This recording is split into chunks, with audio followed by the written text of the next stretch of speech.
So, with that in mind, let's turn to looking at some of these common pro-choice arguments. I'm sorry, common pro-life arguments. And as I said, what I'm trying to get you to do is just look at things from the other side of the aisle, to look at things from the other side of the coin, you might say. What I want you to do now is kind of put on your pro-choice thinking cap and begin with the assumption that the fetus isn't a person. And if you start with this assumption that the fetus is not a person, I want you to ask yourself, would you find these kinds of common pro-life arguments persuasive? Would you find them persuasive? All right, so let's look at some of these. And before I get to those, actually, what I want to do is I want to give you what I'm calling the extreme liberal position.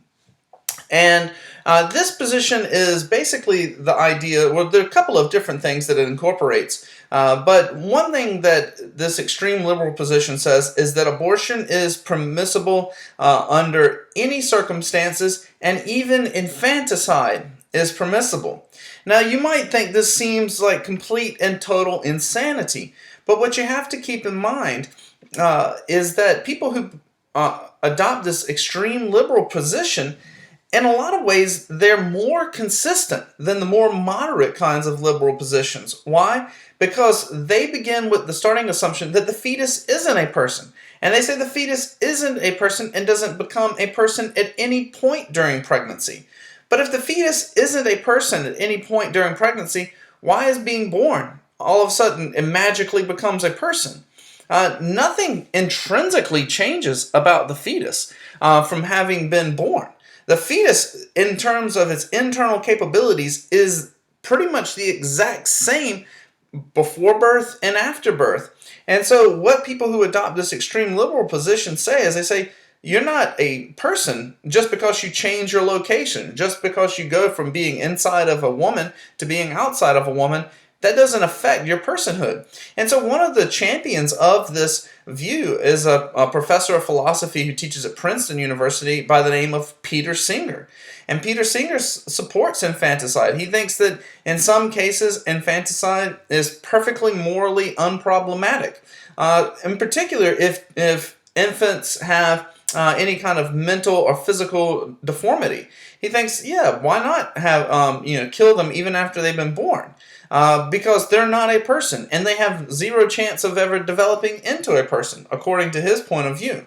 And Singer isn't the only one who adopts this extreme liberal position. There's a paper that's been written by a couple of authors, and they defend what they call after-birth abortion. And this is really a misleading term. This is what you call a euphemism. Some of you may be familiar with a euphemism. That's, when a woman says something like, I'm going to the restroom to powder my nose.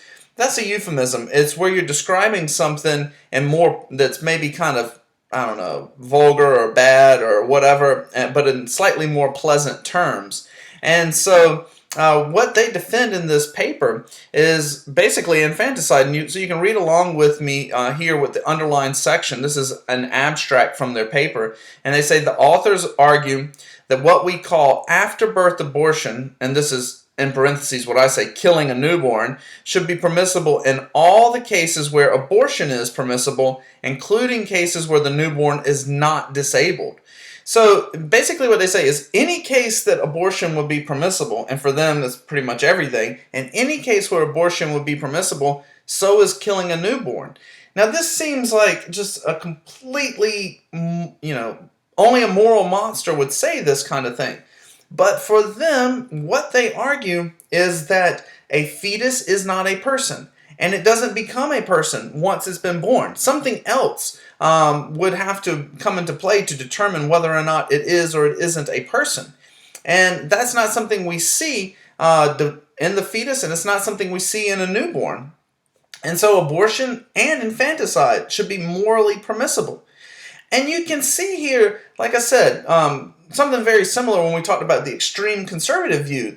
The extreme views always seem nutso to the majority of people. But when you actually look at the logic behind the thinking here, there's a sense in which the view is actually very consistent. Start with the assumption the fetus isn't a person. Well, why would it become a person just because it changes its location? Well, it doesn't. So if it's permissible to abort a fetus, why isn't it permissible to terminate a newborn? This is the argument that they make. As we saw with the extreme conservative position, the fetus is a person. And if it is a person, then why should you be allowed to kill it if it's a product of rape? Why should you be allowed to kill it if it threatens the mother's life? It's still an innocent person, and it's never permissible to kill an innocent person. So you can see how, even though these extreme views they're the minority views, very few people hold them, and most people find them very repugnant. There's actually some logic behind them. It's actually, I don't want to say necessarily good logic, but it's consistent with itself. So I'm just trying to get you in this way of thinking, these more pro-choice positions, so we can approach some of these pro-life arguments and see why they might be unpersuasive to someone who's pro-choice. So let's look at some of these pro-life arguments, and we're going to, as I said, be asking, we're starting with the assumption that the fetus is not a person. We're beginning with that assumption. And we're putting on a pro-choice thinking cap, and we're saying, hey, if I were pro-choice, would I find this argument against abortion convincing? So here's an argument that you'll sometimes hear. You'll hear people say something to the effect that abortion is morally wrong, and we know this because many, many women who have them often later regret having them. And so this is strong evidence that abortion is morally problematic and probably morally wrong. Now, if someone who's pro-life is making this argument to someone who's beginning with the starting assumption that the fetus isn't a person, what do you think they might say? Well, chances are what they're going to say is that regret that the woman feels is not necessarily evidence that they've done something that's immoral. The truth is that a lot of times people feel regret for things and they think they've done something wrong when the reality is they haven't done anything wrong at all. So for instance, I was brought up in a very religiously conservative family, and I was told, from the time I was born until I got much older, that drinking alcohol was a sin, that you shouldn't do it. Drinking alcohol is the devil's piss, that kind of thinking. And so I believed that it was immoral to do it. And the very first beer I ever had, I thought I was going to hell for it. All right? And just a confession time, even to this day, there's this residual guilt I feel in the back of my head when I drink. I don't get me wrong, I don't go out and get drunk or anything like that, but I have a social beer or something like that, or a glass of wine, and it's like in the back of my mind, I'm thinking, I'm doing something wrong for doing this. And I know that I'm really not, that there's nothing morally wrong with it, but I can't ever shake this feeling that I have done something wrong. And so the point here is, you might want to stop and ask yourself, well, why is it that women feel regret for doing this? Is that necessarily mean that they've done something wrong? Or maybe that regret that they experience is because of the social conditioning that they've been a part of. They've been told their whole life, hey, this is immoral, and you shouldn't do this, and there's something wrong about this, you're killing your baby, this sort of thing. And so it's almost going to be impossible to shake that when you've heard arguments to the effect that you're a baby killer, you're a murderer, and it's always going to be this level of doubt that exists in the back of your mind. And so the central idea, the response, I should say, that I think someone who is pro-choice would make to this argument is, yeah, many women do feel that, but that doesn't mean that they've done anything wrong. A better explanation for why they feel that, this is someone who's pro-choice, they're going to say a better explanation is just due to their social indoctrination. It's not because they've actually done something wrong, they just feel they've done something wrong because of what society has told them their entire life. However, and this is the pro-choice argument, the fetus isn't a person. And so having an abortion, you have done nothing wrong. You have done nothing immoral by having one because you have not killed a person. And so this is the response. And like I said, what you have to keep in mind is when you make these kinds of arguments, you're making them to someone who disagrees with you and you're trying to convince them. But if they're starting with a very different assumption about the personhood of the fetus, maybe the argument is good and maybe it's bad, but I'll tell you this, it's not going to be convincing to them. And you're not just making an argument to preach to the choir, you're making the argument to convince those with different opinions than you. So you need to appeal to something or start your argument on premises that they're going to agree with. And this is the kind of thing that they're just not going to find persuasive at all, due to the fact that they don't think the fetus is a person. They have another way of explaining away the regret a woman feels. Here's another kind of pro-life argument that you'll hear people make, is they'll say, well, look, a fetus is human in nature. It has a human biology. It has a heartbeat. I've heard this expressed in this way, is like, I remember reading a pro-life sign that said, if one heartbeat is life, what is two heartbeats? And basically it was saying the fetus has a heartbeat, therefore it's human being, right? It's human in nature. Or I don't know if you guys ever saw the movie Juno, and Juno's a young girl, and she was a teenage mom. She was, I think, 16. She got pregnant, and she was thinking of having an abortion. She was going to the abortion clinic, and there was a little girl out there. It was a classmate of hers, also 16, who was protesting abortion, and she told Juno, she says, "Did you know your baby has fingernails?" And I guess putting this thought in Juno's mind is what convinced her not to have the abortion, because she just kind of started obsessing about the fact that the fetus had these kinds of human features. It had, a face, it had fingers, it had fingernails, this sort of thing.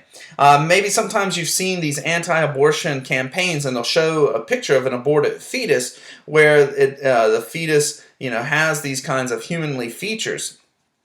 And to this, what I think someone who is pro-choice would say is just because something is human nature doesn't necessarily make it a person. The reality is that a lot of things are human in nature, but they're not persons. A human heart, right? You have a human heart laying on a table, that's human in nature. Fingernails, you clip your fingernails, those are human in nature. But surely it's permissible to clip them. Human hair, that's human in nature, but surely it's permissible to clip your hair. And some of you might be hearing this and thinking, this is all silly, or, maybe I sound really hard-hearted and saying, kind of comparing having an abortion with clipping fingernails. But I'll just tell you, I've heard people who are very pro-choice do just that. I've had some of them say outright to me in conversation that having, clipping your fingernails is no different morally than having an abortion. And, I have to say that's just silly. It is, obviously, but where they're coming from is the fetus is just a clump of tissue. It's not a person.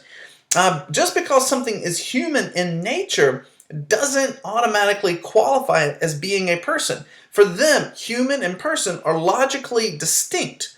And so this kind of argument here is just not going to appeal to them. They're not going to find it persuasive at all. And so this is what's important to keep in mind. When you make these arguments, you're making them to a specific audience, and they think fetus is not a person. And so that's what's critical to keep in mind when you're arguing. This argument right here is actually fairly similar to the last one. In fact, some of the points I was making in the last argument could be made again here. Is that a lot of times you'll see people really, really press this point about what fetuses look like. They'll say, well, look at a fetus. It looks like a person. And like I said, some of the anti-abortion campaigns, they'll go to quite extent to demonstrate and show images of fetuses and say, look at it. It has eyes, it has a mouth, it has a nose. It looks like a person. Again, they'll show, its hands, its fingernails, its bodily shape. And what someone who's pro-choice is going to say, again, is they're going to say, so what? Just because something looks like a person does not entail that it has a right to life. The reality is a corpse looks like a person. Statues, paintings, all kinds of things look like people, but they're not actually people. Just because you look like a person doesn't make you a person. And the reality here is too, is this premise or this argument is actually rest on a false premise, because at the early stages of pregnancy, an embryo actually doesn't even look like a person. An embryo, actually, I think all animals, the embryos at the earliest stages all look very, very similar. And I think even at an early stage, the human embryo has gills in it. So it's actually not entirely true to say that fetuses look like people throughout the entirety of the pregnancy. And even if it were true, the point here again is just because it looks like a person doesn't make it a person. So yet again, this argument would be one that someone who is pro-choice would just not be persuaded in the slightest by. One final argument that we're going to look at here is a common pro-life argument, and I want to talk about this one because this is a really important one, and I do think there's a version of this kind of argument that's a little more persuasive, but there's a version of it that I'm going to discuss here that's not going to be a good argument. And the idea or the argument here is just this, is people say, well, look, abortion is wrong because a fetus has the potential to become a person. If you do absolutely nothing, the fetus will develop into a full-fledged person. So it has the potentiality to become one. And what a lot of people say, and this definitely seems true. I mean, if you don't interfere with the natural course of events, a fetus will in fact become a person. So this rests on a true premise here. Nonetheless, people who are pro-choice typically do not find this argument convincing. And I want you to think about why that is. Why would they not find that convincing? And I don't have time to hear your responses, but I'll just go ahead and tell you. Because what they're going to say is just this, is that yes, they can agree with this. A fetus does have the potential to become a person, but having the potential to be a person, when you say that, you're already saying that it isn't a person. Saying, well, it's potentially a person, well, that entails that it's not actually a person. And I want you to think about it like this. This is the way that helped me understand it. If someone is a potential president, that doesn't mean that they're an actual president. So think about it like this. And when this November we're going to have an election, and someone's going to be elected president. And from November until January, which is when they're sworn in as the president, they are what we might say the potential president. But just because they're the potential president doesn't mean they're the actual president. Obama will still be the actual president until January, when, in all likelihood, Hillary Clinton will be sworn in. But in that time where she's the potential president, she doesn't have the right to veto bills. She's not the commander-in-chief. She doesn't have the rights of an actual president, even though she is the potential president. Another example that's commonly used, an acorn is a potential oak tree. An acorn one day probably will become an oak tree if left to the natural course of events. But at the present, it's just an acorn. It's not an oak. You can't go get shade under it. You can't, chop it down for wood. It doesn't, shed leaves or anything like that. It's not an actual oak tree. And so here's the point, or here's the response that someone who's pro-choice would make. They say, only actual people have a right to life. A fetus is a potential person. So therefore, the fetus is not an actual person. And since only actual people have a right to life, a potential person, i.e. the fetus, lacks that right. And therefore, the fact that it's a potential person doesn't guarantee it this right to life. And so abortion would be permissible because you wouldn't be killing anything with an actual right to life. And so, based on this, hopefully you can see how the dialogue has gone so far. What we've done is we've looked at arguments for the permissibility of abortion, and then we've looked at arguments also against abortion. And what I've been trying to demonstrate all along, I haven't been trying to convince you that one position is right or wrong. That's not been the intended goal. But just to show you how important this debate about the personhood of the fetus is. Because if you start with the assumption that the fetus is a person, that's going to potentially drive you to some really radical conclusions. On the other hand, if you start with the assumption that the fetus isn't a person, that could also drive you to some really radical conclusions.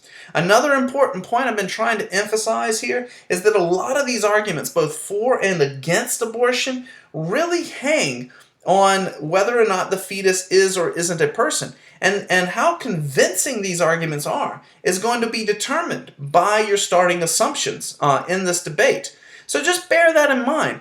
You might find these arguments personally persuasive, either the ones against abortion or the ones for it.